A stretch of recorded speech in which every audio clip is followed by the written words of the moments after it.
Alors, je m'appelle Frédéric Conus, j'habite à Sivirier, canton de Fribourg. Je suis marié, 2 enfants. J'ai une petite exploitation, 100 000 kg de lait et 23 hectares.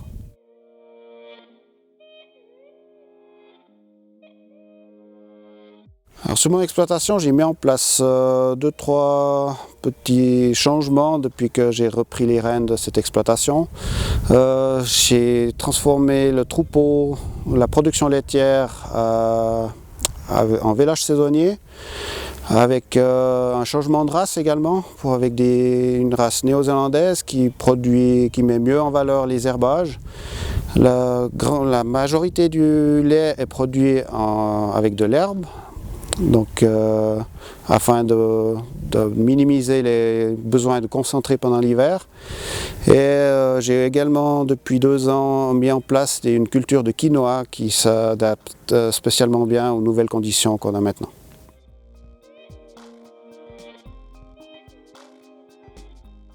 Alors, j'ai mis en place du quinoa. Le label IP Suisse a mis en place cette réflexion depuis déjà plusieurs années, justement pour essayer de trouver une culture qui se marie bien ou qui a un peu la tendance, et puis que le quinoa est vraiment une plante qui est très intéressante du point de vue consommation, sans gluten en plus. Donc ils ont trouvé que le quinoa se prête très bien. Et ensuite ils ont fait quelques essais pour essayer de trouver la solution pour pouvoir le produire en Suisse et éviter de devoir traverser la moitié de la planète pour nous fournir. Et puis il y a eu un premier groupe qui sont lancés pour les premiers essais, puis après ils ont étendu un peu à d'autres producteurs intéressés dont je fais partie. Et actuellement j'ai entre 50 arts et 1 hectare de quinoa produit par année.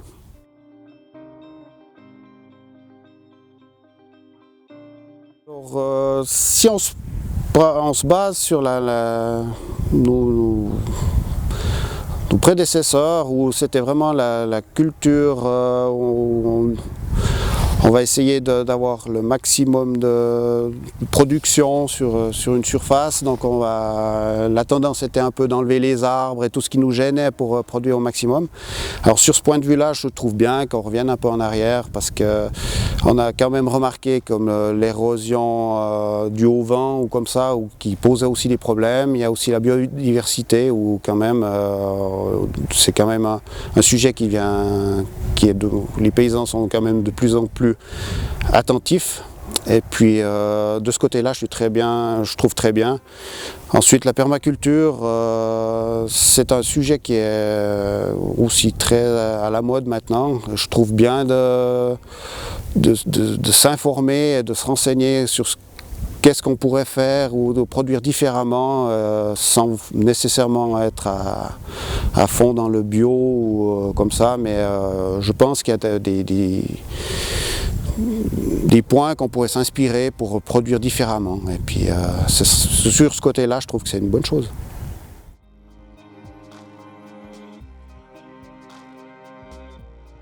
Alors, le manque d'eau cet été, étonnamment, c'était pas la pire année qu'on a eue. L'année passée, c'était autrement plus problématique. Donc, pourquoi? Peut-être plus de réserve dans le sol le printemps, je ne sais pas. Mais j'ai moins souffert de la sécheresse. On a eu des pluies plus tôt. Après, c'est pas vraiment un gros problème. J'ai une source privée, donc ça fait pratiquement la totalité de l'année. Et je suis également raccordé au réseau communal pour pallier ce manque d'eau. Après, oui, pour le bétail, ces périodes de sécheresse, c'est un peu problématique. Le bétail souffre plus du chaud que du froid. Il supporte beaucoup mieux le froid que le chaud. Alors, ces grosses périodes à 35 degrés, les vaches, elles n'aiment pas, ça c'est vrai.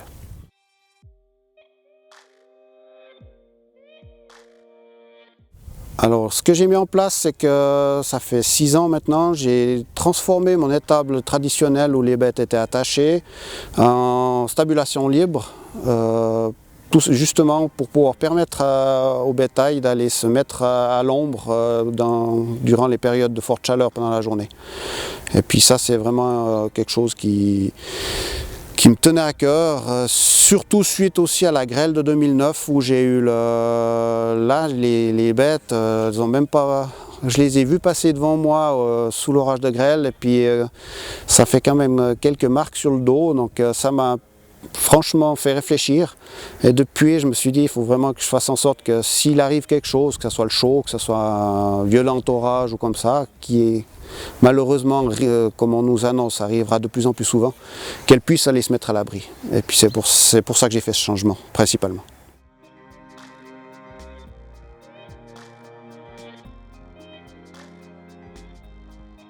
Je trouve qu'on réfléchit pas forcément juste en tant que producteur de lait. On a tendance à protéger les cultures comme le blé ou des choses comme ça. Mais en réalité, s'il vient un gros épisode de grêle comme on a eu en 2009 ici, la problématique c'est pas le blé parce que tu perds, on va dire, que 5000 francs ou quelques milliers de francs. Mais si tu as plus de tous les producteurs qui font de l'ensilage dans la région qui n'avaient plus de maïs, alors c'était d'autres montants pour se fournir en maïs pour nourrir leur bétail pendant l'hiver. Donc si on protège nos cultures, alors c'est encore un coût abordable. Par contre, si on doit protéger nos cultures fourragères, donc l'herbe ou le maïs, les coûts augmentent vraiment beaucoup et là, ça devient difficilement payable. Après, est-ce qu'il faudrait faire une assurance pour la sécheresse? Je pense que ça sera peut-être une idée qui va très certainement sortir ces prochaines années. Mais forcément, je pense que la prime, elle sera aussi assez chère.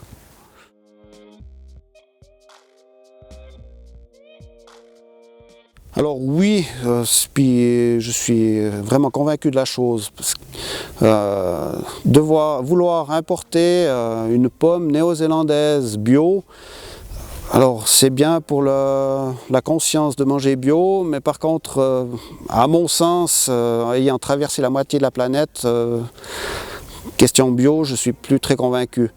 Les consommateurs demandent beaucoup de règles et de confort pour nos animaux, notre façon de travailler, de cultiver, ce qui est très bien, ça je ne nie pas du tout. Par contre, quand on regarde un peu dans leur caddie, ce qui est à la sortie des supermarchés, des fois ils ne sont pas toujours cohérents avec leur discours en achetant ce qui est en action, un poulet qui viendrait de Chine ou de choses comme ça. Alors oui, on doit se poser des questions, après il faut savoir si on réclame beaucoup de normes et de sécurité sur le plan suisse, ce qui est très bien, j'ai absolument rien contre, mais il faut vraiment que après le consommateur joue un peu le jeu parce que c'est clair, on n'aura pas les mêmes coûts de production. Il y a des tas d'exemples qu'on pourrait donner avec certaines cultures qui sont un sujet d'actualité, l'utilisation du glyphosate. La réglementation suisse n'est pas du tout la même que dans les autres pays. Si on veut un produit suisse, il faut aussi, ma foi, il y a un prix suisse qui va avec. Alors après, ben voilà, et puis après, bien sûr, il y a aussi l'autre réflexion à faire, c'est la consommation de la viande et tout ça. Alors c'est clair, personnellement, j'ai déjà pas mal évolué, ayant mon épouse qui est fille de maraîcher, on mange moins de viande, et ça va très bien. Voilà, ce que je tenais aussi à dire, c'est qu'en tant qu'agriculteur, on est souvent un peu la cible de certaines critiques. Chose en tant que pollueur, c'est clair qu'on a des gros tracteurs, on utilise aussi des produits qui ne sont pas forcément fantastiques pour la nature. Mais il faut aussi se rendre compte qu'on œuvre aussi pour on met notre petite pierre à l'édifice pour changer les choses. On est producteur, on a aussi des cultures comme la betterave qui fait beaucoup de photosynthèse et qui absorbe beaucoup de CO2. La majorité des agriculteurs sont propriétaires de forêts qui aussi servent à fixer le CO2. Alors c'est aussi une chose que je tenais à faire remarquer. Et puis concernant les phytosanitaires, on utilise le minimum, on a des formations, on a des machines extrêmement, maintenant, ils nous poussent à avoir des machines extrêmement poussées et perfectionnées. Les risques sont très faibles et on utilise par rapport à d'autres pays vraiment des quantités extrêmement faibles de produits. Je crois qu'en 10 ou 15 ans, on a diminué de moitié notre consommation de produits de type glyphosate. C'est une chose que je voulais aussi relever. Et puis, mais encore une fois, on peut mieux faire et il faut encore qu'on se donne la peine pour la réflexion et la mise en place de nouvelles manières de travailler.